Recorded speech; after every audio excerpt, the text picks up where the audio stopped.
Hello, everyone. Welcome to another edition of In the Divine, where we're sharing all things crypto together with Algorand.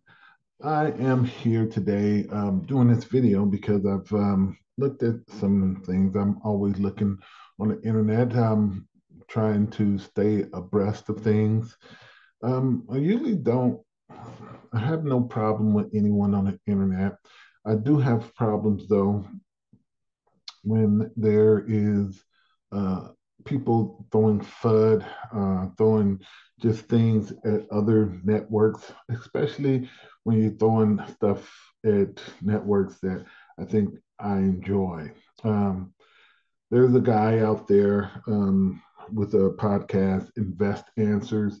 Usually, pretty straightforward. It's a podcast about crypto. He tries to give some very unbiased and detailed um, information about cryptos, certain things, and he tries to use some legitimate sources to come up with some very factual and pretty sane crypto analysis.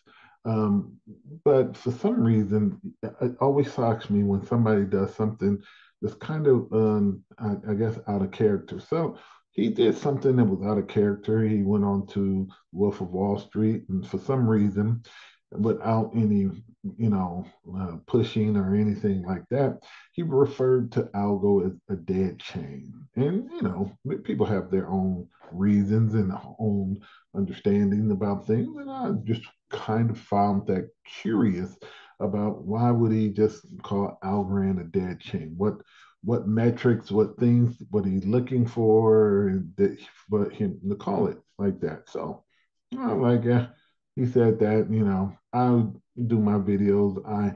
I do a lot of deep diving on Algorand and everything else. So, he what he said didn't bother me. But then he did something to follow up that. He actually made a whole video of 33 minutes to try to tell us why Algorand is a dead chain.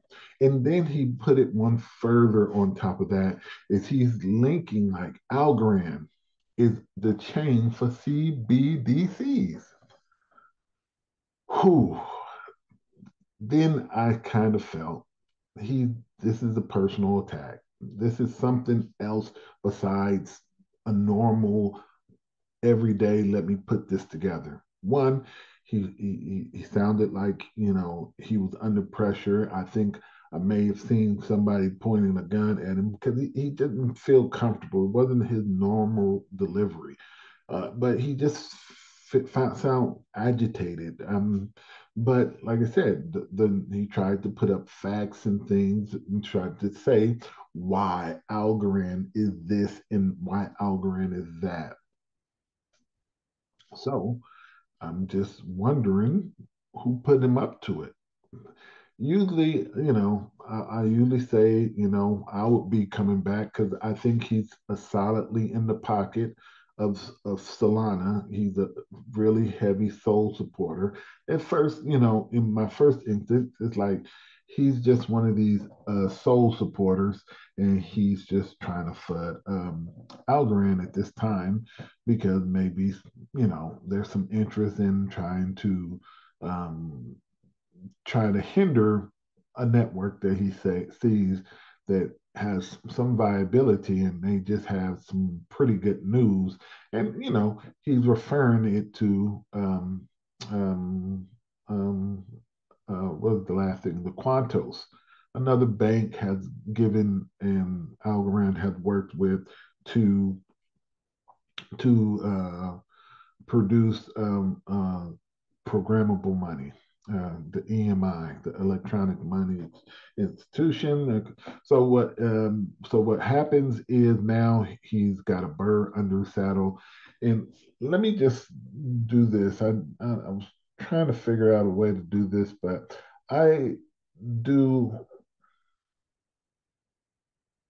like I said, a lot of Algorand stuff. So I'm very, very, very aware of everything. that Algorand has done as far as CBDCs and things of that nature. I have my own understanding and theories on this. But let's see here. This is Stacy responding to him. When people attack me, I have to defend myself. I let a lot of sleeping dogs lie, but when my scruples, my integrity are called out and people laugh at me, then I respond. Okay? So if you want me to respond, you know what to do. Let's go. This was the video. I'm not going to share the video. Stacey Warden, the CEO of Algorand, was on Scott Melker's channel. Her chairman apparently asked that she go on the channel about my addresses that Algorand is a dead chain and it's involved in central bank digital currencies. Again, we'll talk a lot about that. I'm in crypto because I do not like central bank digital currencies because I know you can still go to Google and you can see, if you do search, you'll see another proof the page existed before, mysteriously disappearing after my call out. Thank you, Google. Thank you to all the other tools out there that help this. Part number 3. Stacy claims CBDCs are against the Algorand ethos. Interesting. Let's drill into that. They're definitely against my ethos, okay? Let me walk through why, okay? First of all, Algorand is against CBDC ethos. Algorand's role in CBDCs, the Algorand technology could potentially be used for CBDCs, but it's distinct from Algorand's foundation ethos. Listen here.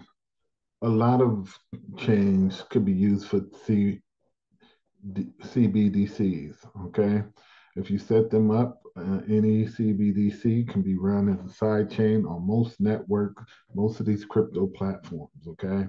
Most of them can't do it because they don't have the security, they don't have the transaction speed, they don't have the ability to run what a CBDC actually has to need for it to work.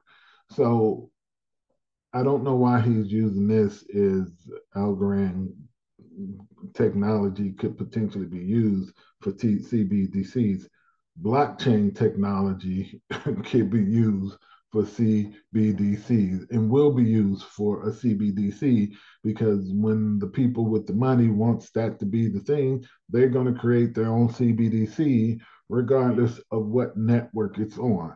I don't understand his thinking here. If Stacy was saying that this is not part of what Algorand is doing, it's not what they're trying to create, but being able to understand that this thing, based on whatever government system, whatever whoever's in control may want to use whatever blockchain, whatever crypto coin, token, project, they would want to use their layer one as something that will help them with their CBDC.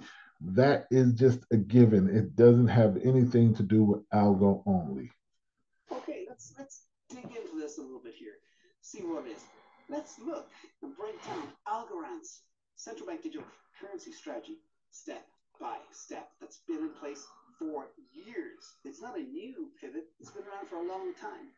Let's go through their. Well, I'm not going to read this whole thing, but this is all about their full-on central bank digital currency positioning, from their consensus mechanism, how it fits well with governments, to protecting data, how it can be used in the global economy, how central banks can speak to each other, etc., etc. We'll talk more about this later. Hit pause if you want to read that. That's their strategy. But there's a part 2 of it as well. The Algorand has a team of experts focusing on helping development and implementation of central bank digital currencies, and they've already done it. Marshall Islands, for example, is one example. And they believe they are the best in the CBDC implementation business and the best CBDC technology. They are the best.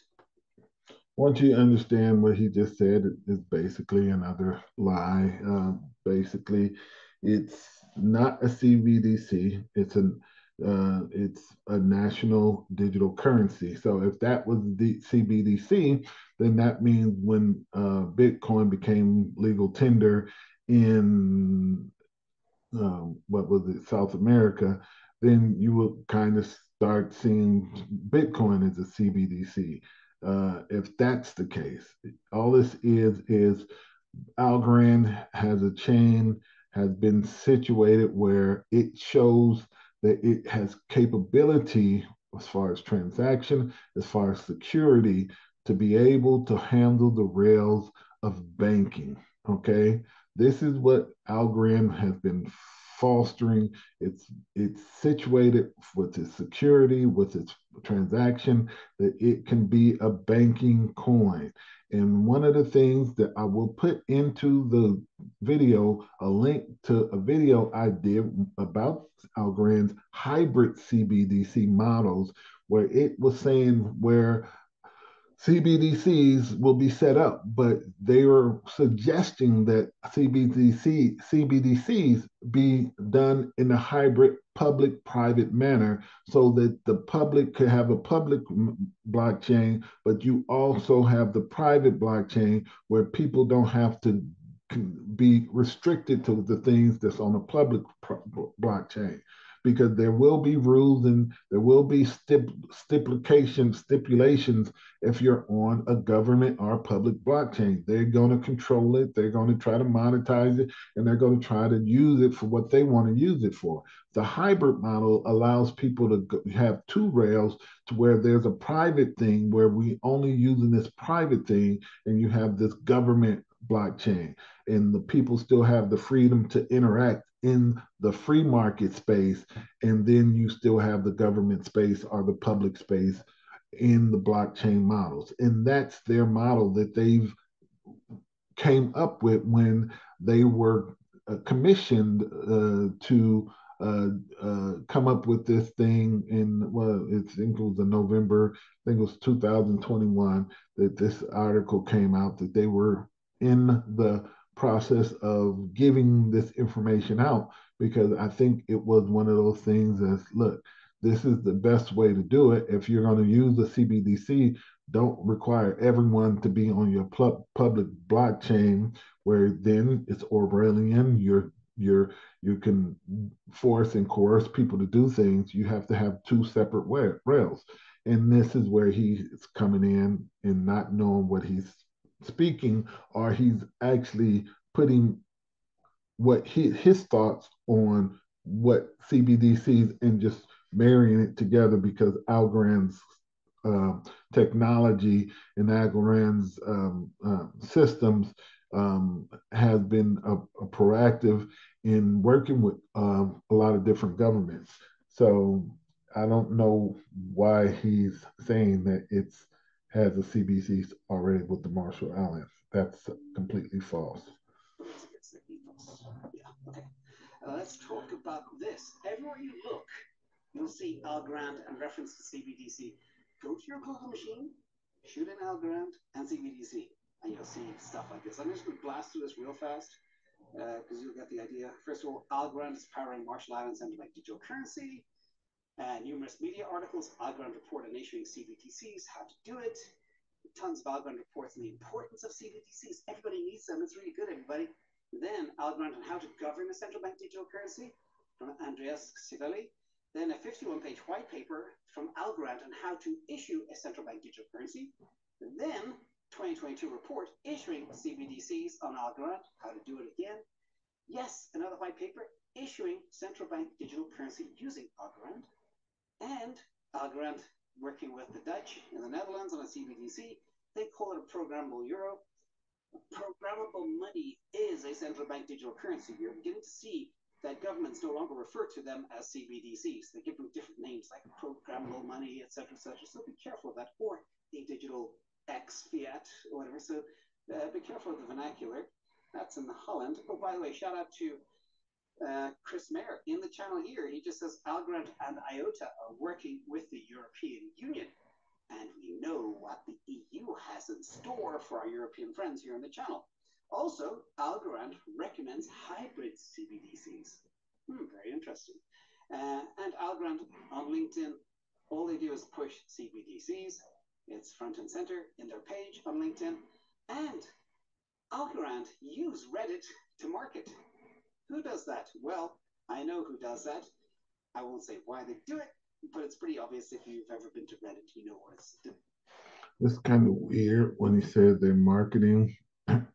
Most people put information on Reddit, especially if you have a community there. I don't get what his connections with the sinister part where you're talking to your community, because I've used Reddit many times just to see what was going on, and there's just a link in.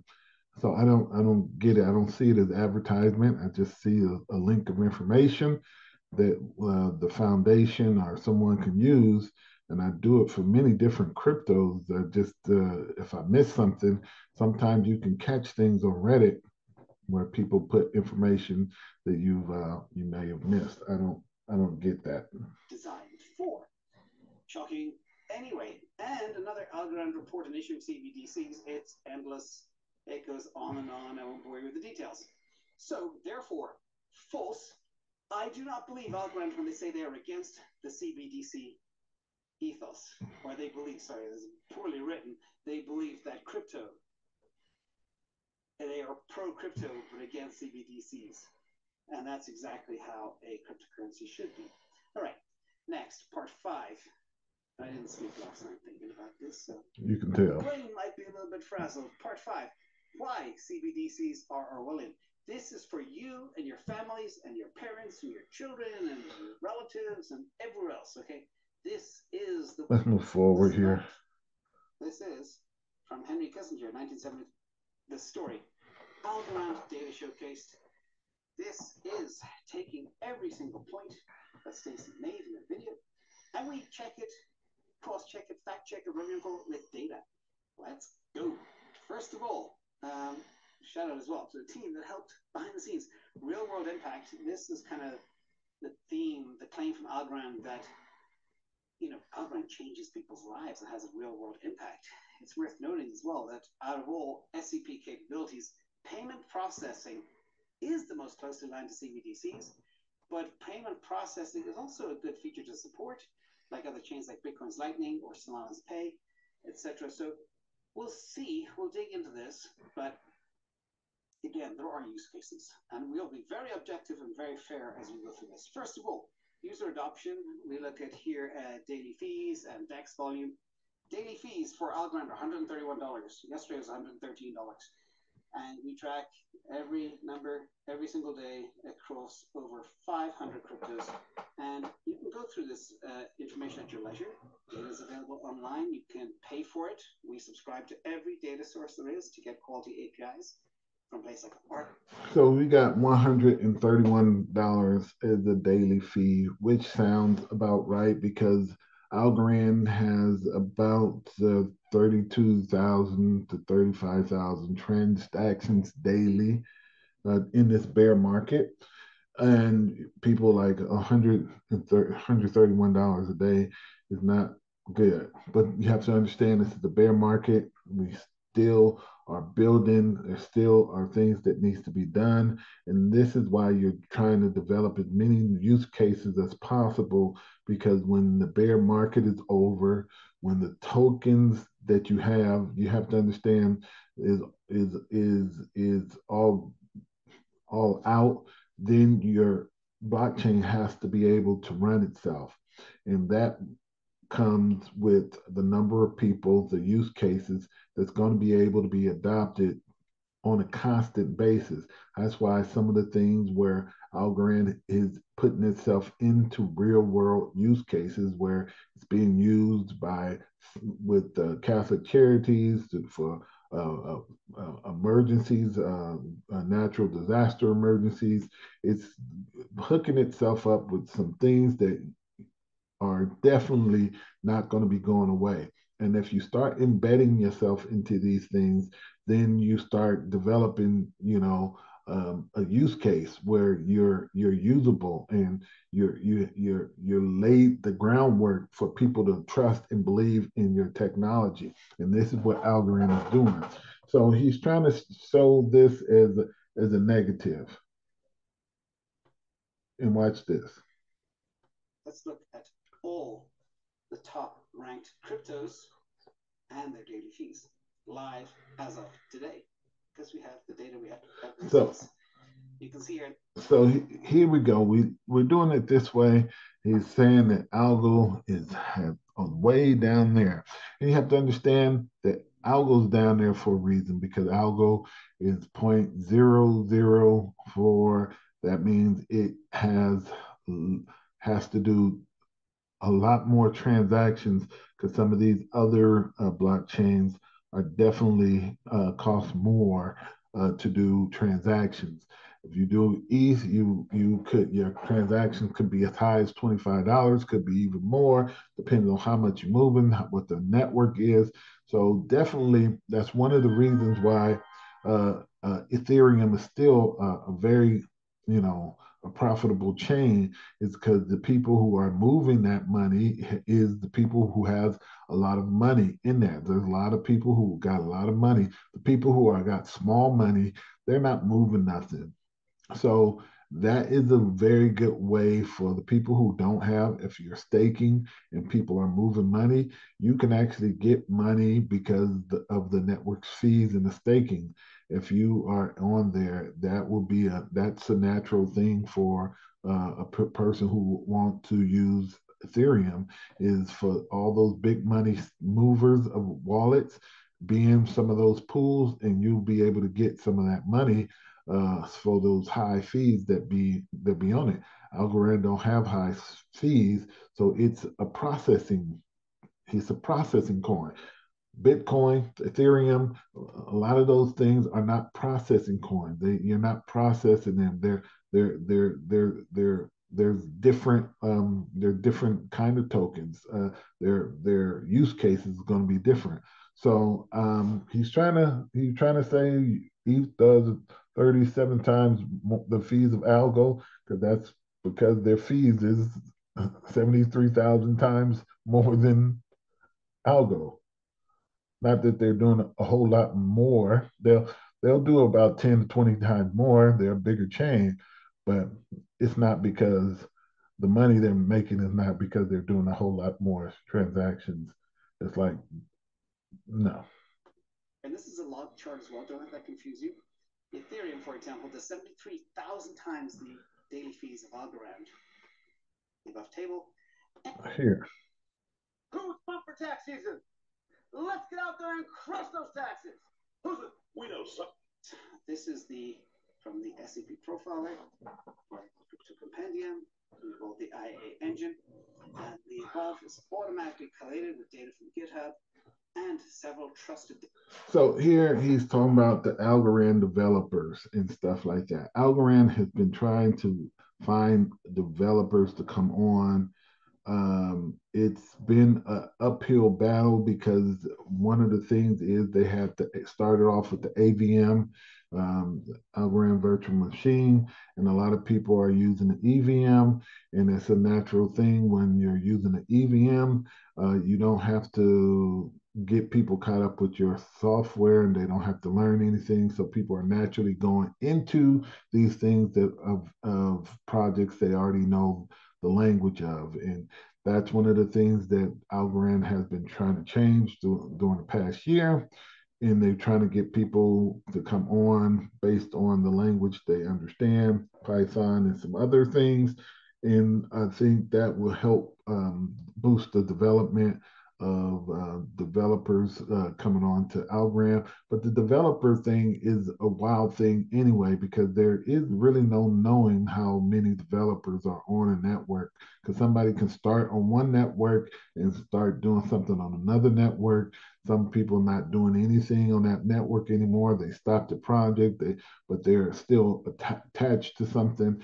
There's a lot of kind of ambiguity in this developer thing. So it's very highly speculative. I wouldn't put a whole lot of thing on it, but Algorand, in the matter of fact, is one of the blockchains that don't have as many developers as some of the top name ones would have, because, like I said, they started with a very different system than most others. Data providers, which are recorded in our SCP profiler. This is raw data sourced for each blockchain, has no bias, and there is nothing to be questioned here. We haven't used. Also, let's talk about some of the other claims. The claim from the Algorand CEO is that there are 600,000 active addresses per month. And at first glance, this seems accurate when you look at the Algorand Foundation, their own self-built Explorer and metric dashboard. But this metric, however, may also account for the same number of addresses being active every single day. This is a key distinction to make here, that this number gives the impression of the blockchain of being alive. But if it were, would this be the monthly unique active addresses? But let's give Algorand the benefit of the doubt in this one, and we'll dive deeper to verify by comparing similar data from other places. Let's look at this. This is the 13.65 million addresses with zero balance. So there's a lot of addresses. You could say nearly half have zero balance. So what exactly do these addresses do on the network? And there's a big gap between the addresses with balance versus... Well, depending on what they're looking at as far as zero balance, but they should be some with zero balance, because there has been a couple of times where people have moved on. The couple of, I think a lot of zero balances has to do with my algo hack. Just a lot of people just had to switch wallets. I know I had to switch, and I had two wallets. So depends on if you have to deep dive this. This could be just abandoned wallets because of the hack, more than anything else. But you will have to definitely deep dive this number. This number wouldn't scare me, because, like I said, every network has some kind of an issue, but this, I think, has more to do with the my algo hack, where there's overabundant of people with a zero balance. Address with zero balance could be quite misleading. And this is from Into the Block. You can go check it yourself. Algorand on-chain analytics and charts. All that good information here. With other data points, she's talked about the claim from the Algorand CEO that Algorand is designed for scale with a maximum capacity of 10,000 TPS. Okay, you could argue many other chains like Solana could claim they have a max of 1.2 million TPS, which they tested in November 2022 in a test environment at a conference live. So we have to take these numbers with a little bit of a grain of salt. These are the max transactions per second. The average TPS for Algorand over the last 7 days is 11.2 transactions per second. This also highlights a lack of... So this is here, he's just trying to put, for some reason, he's like, Algorand, I don't know why he would do this. The max transaction per second is the max. That means if you're fully operational, everything's go, everything's just firing, it's traffic, this what it can handle. And for him to choose a daily place in which we're in a bear market, and it's like we've been averaging 11 transactions per second, and try to use that as like the 10,000 transactions per second is not valid. That's not correct. Even Visa, which was trusted on Solana, AVAX, and Algorand, these things are tested and proven that this is a layer that Algorand can get to. So for him to try to use this and try to disqualify the transaction per second is a bit lazy, and I don't know why. This is where you can see where you see there some there's disingenuous, there's this being disingenuous. This is the whole theme of this thing is very disingenuous. Real world adoption and growth. Maybe they can use this excess capacity for CBDCs because they're only using 0.1% capacity. So when they say that they can do 10,000 TPS, but really they're doing 11, it's again, maybe a little bit misleading. Now, let's look at some other data from other chains, because we have it all. The above has been accumulated from various white papers, technology